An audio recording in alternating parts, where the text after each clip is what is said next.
तो आज मैं आपको हड़प्पा के इतिहास के बारे में बताता हूं। तो वीडियो को पूरा देखिए और चैनल को सब्सक्राइब कर लें।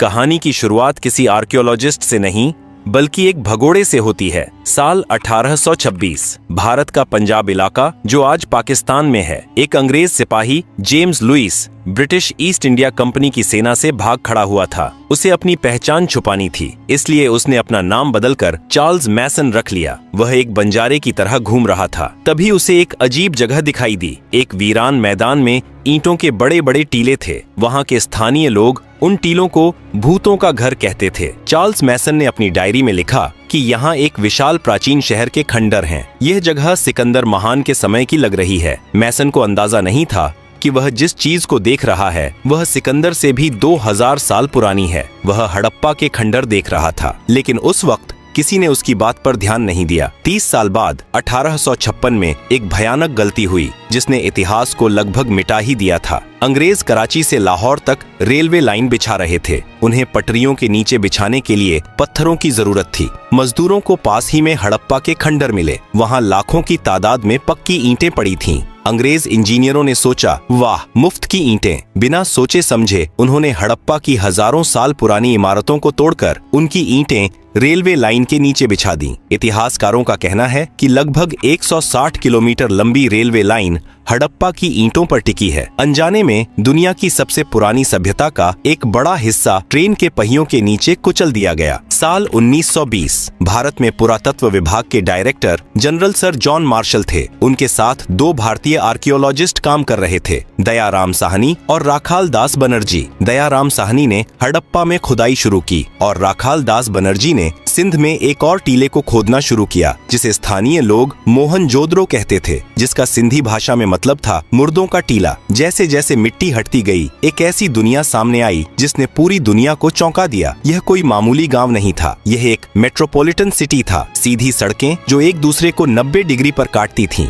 पक्की ईंटों के 2 मंजिला और 3 मंजिला घर, हर घर में अपना कुआं और बाथरूम, और सबसे हैरान करने वाली बात, कवर्ड ड्रेनेज सिस्टम। नालियां ढकी हुई थीं और हर घर का गंदा पानी मेन सीवर लाइन में जाता था। लंदन और पेरिस में भी उस वक्त ऐसा सीवेज सिस्टम नहीं था जैसा 5000 साल पहले भारत के लोगों ने बना लिया था। जॉन मार्शल ने पूरी दुनिया के सामने ऐलान किया कि भारत का इतिहास अब 2000 साल नहीं बल्कि 5000 साल पुराना हो गया है। सिंधु घाटी सभ्यता की सबसे बड़ी पहेली इसकी समानता है। हड़प्पा से लेकर मोहनजोदड़ो तक, लोथल से लेकर कालीबंगन तक यह सभ्यता 10 लाख वर्ग किलोमीटर में फैली थी, लेकिन हर शहर एक जैसा था। ईंटों का साइज हर जगह सेम था, बाट हर जगह सेम थे, सड़कों की चौड़ाई हर जगह सेम थी। बिना इंटरनेट, बिना फोन और बिना तेज गाड़ियों के इतने बड़े इलाके में इतना स्टैंडर्डाइजेशन कैसे संभव था? क्या कोई एक केंद्रीय सरकार थी जो सबको कंट्रोल करती थी, या ये लोग इतने अनुशासित थे कि खुद ही नियमों का पालन करते थे? आमतौर पर जब हम मिस्र या मेसोपोटामिया की पुरानी सभ्यताओं को देखते हैं तो वहाँ सबसे बड़ी इमारतें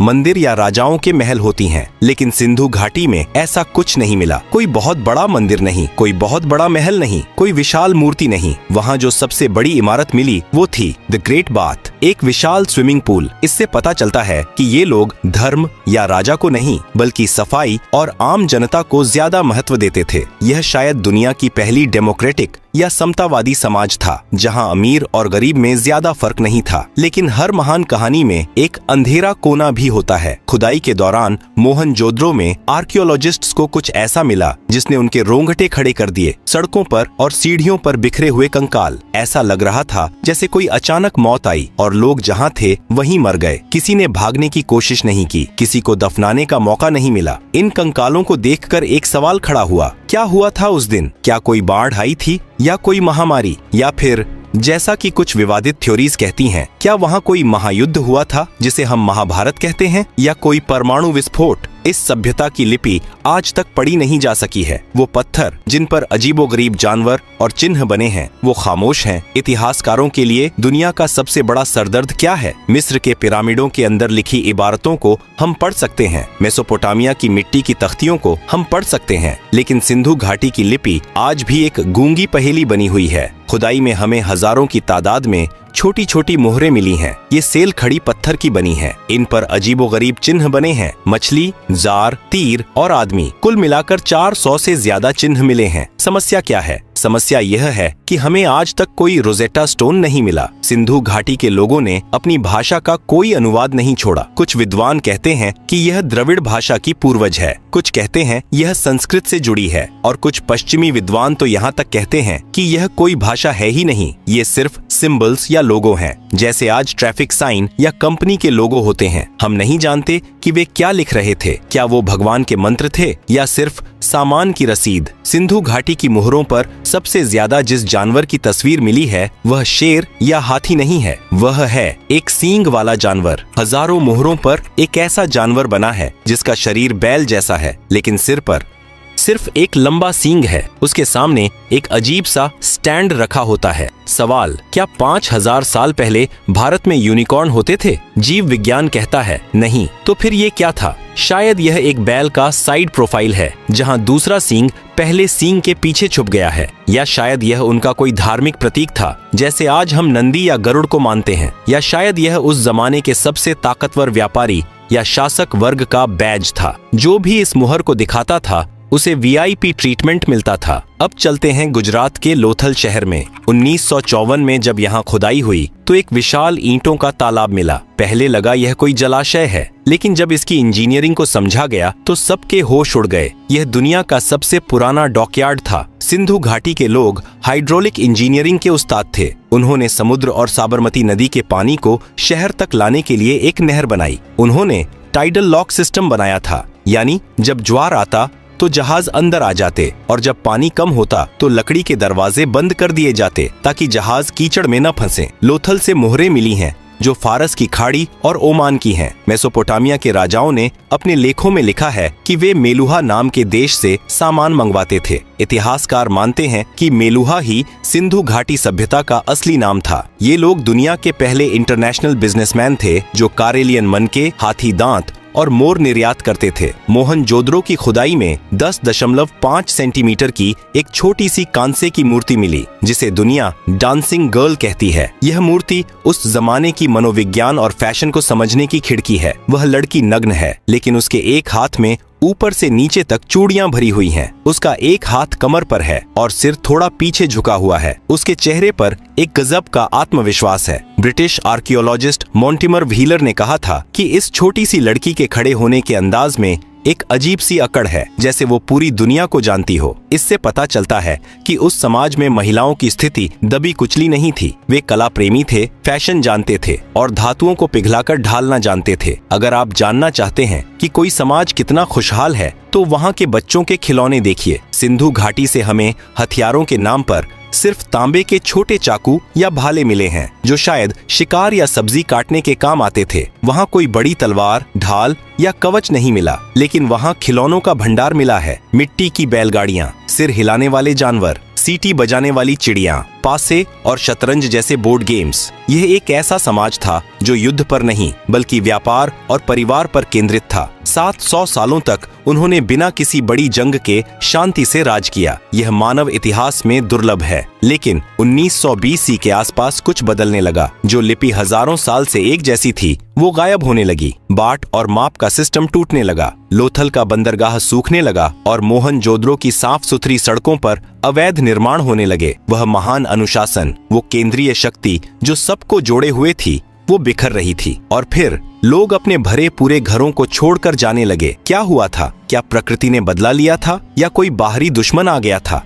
धोलावीरा शहर के गेट पर एक गिरा हुआ साइन बोर्ड मिला है जिस पर 10 बड़े अक्षर लिखे हैं। यह दुनिया का सबसे पुराना साइन बोर्ड है। शायद उस पर लिखा था स्वागत है, लेकिन अब उस शहर में स्वागत करने वाला कोई नहीं बचा था। साल 1944 British archaeologist sir Mortimer wheeler पुरातत्व विभाग के प्रमुख बने। उन्होंने मोहनजोदड़ो में मिले उन बिखरे हुए 37 कंकालों को देखा। व्हीलर ने एक सनसनीखेज थ्योरी दी। उन्होंने ऋग्वेद का हवाला दिया जहां भगवान इंद्र को पुरंदर कहा गया है, जिसका अर्थ है किलों को तोड़ने वाला। व्हीलर ने अदालत के अंदाज में कहा कि सिंधु घाटी सभ्यता की हत्या का आरोपी इंद्र है। उनकी थ्योरी थी आर्य आक्रमण। उन्होंने कहा कि मध्य एशिया से घोड़ों पर सवार होकर आर्य आए। उन्होंने इन शांतिप्रिय व्यापारियों पर हमला किया और सबका कत्लेआम कर दिया। दिया। दशकों तक स्कूलों में यही पढ़ाया गया, लेकिन सच क्या है? आधुनिक विज्ञान ने इस थ्योरी को खारिज कर दिया है। वो कंकाल एक ही समय के नहीं थे, वे अलग अलग दशकों में मरे थे। कंकालों पर हथियारों के गहरे घाव नहीं थे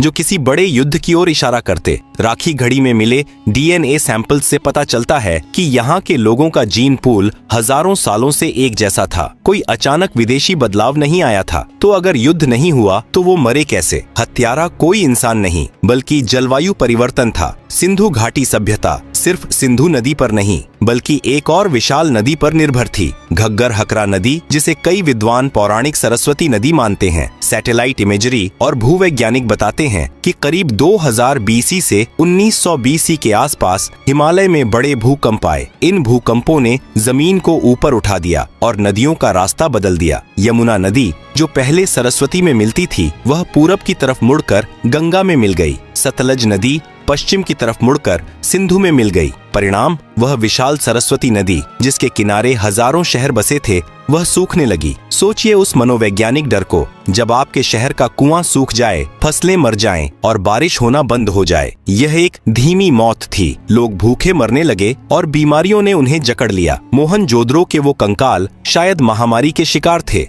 युद्ध के नहीं। अब बात करते हैं उस सबसे विवादित और रहस्यमयी थ्योरी की, जो अक्सर इंटरनेट पर तैरती है। क्या मोहनजोदड़ो में 4000 साल पहले परमाणु विस्फोट हुआ था? दावा किया जाता है कि मोहनजोदड़ो में एक खास जगह है जहां रेडियो एक्टिव राख मिली है। वहां के पत्थर पिघलकर कांच बन गए हैं, जो सिर्फ 1500 डिग्री सेल्सियस से ऊपर के तापमान पर होता है। महाभारत के सौप्तिक पर्व में एक ब्रह्मास्त्र का जिक्र है, जिसकी चमक हजारों सूर्यों जैसी थी। लेकिन वैज्ञानिक सच यह है कि यह थ्योरी सुनने में रोमांचक है, पर विज्ञान इसे नहीं मानता। वो पिघले हुए पत्थर परमाणु बम से नहीं, बल्कि मिट्टी के बर्तनों की भट्टियों के ज्यादा गर्म होने से बने थे। रेडियो एक्टिविटी का कोई ठोस सबूत किसी भी प्रतिष्ठित लैब ने कंफर्म नहीं किया है। वो राख सदियों से जमा हुई धूल और ईंटों का चूरा था। लेकिन यह सच है कि महाभारत में वर्णित द्वारका नगरी का डूबना और सिंधु घाटी का पतन एक ही कालखंड के आसपास हो सकता है। जब नदियां सूख गईं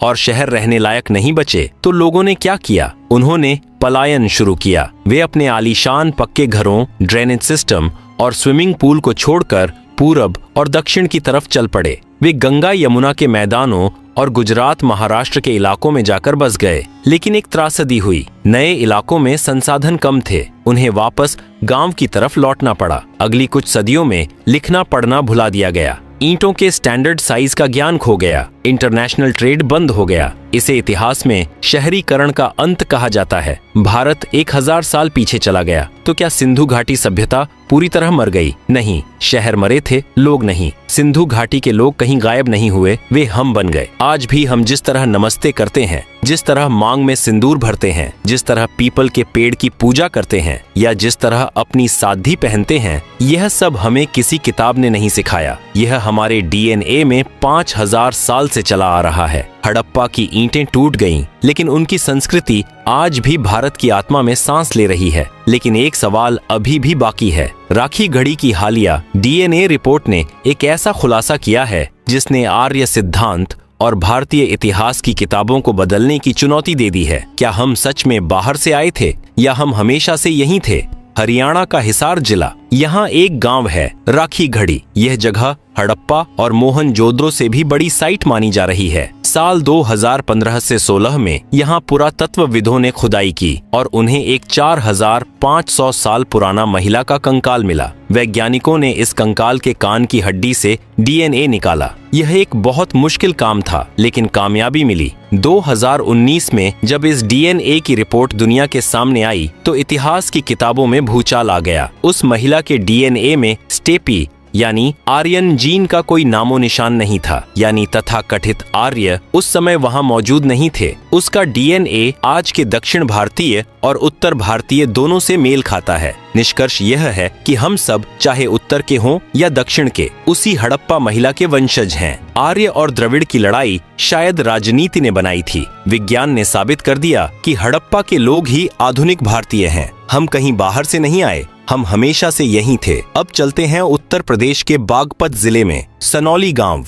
यहाँ 2018 में ASI को कुछ ऐसा मिला जिसने इस धारणा को तोड़ दिया कि सिंधु घाटी के लोग सिर्फ शांतिप्रिय व्यापारी थे और लड़ना नहीं जानते थे। सनौली में जमीन के नीचे से शाही ताबूत मिले और उनके साथ मिले युद्ध रथ, तांबे की तलवारें, ढाल, हेलमेट और घोड़ों या बैलों द्वारा खींचे जाने वाले रथ। यह खोज 2000 BC से 1800 BC के आसपास की है। यह वही समय है जब महाभारत का युद्ध माना जाता है। सनौली के ये योद्धा बताते हैं कि हमारे पूर्वज सिर्फ ईंटें जोड़ना नहीं बल्कि तलवार चलाना भी जानते थे। यह खोज वैदिक संस्कृति और हड़प्पा संस्कृति के बीच की गुम हुई कड़ी हो सकती है। 5000 साल बाद आज हम 21वीं सदी में खड़े हैं। हमारे पास स्मार्टफोन्स हैं, सैटेलाइट्स हैं और बुलेट ट्रेन हैं, लेकिन क्या हम हड़प्पा वालों से ज्यादा समझदार हैं? जब मुंबई या दिल्ली में थोड़ी सी बारिश होती है तो सड़कों पर पानी भर जाता है, सीवर जाम हो जाते हैं। हड़प्पा वालों ने 5000 साल पहले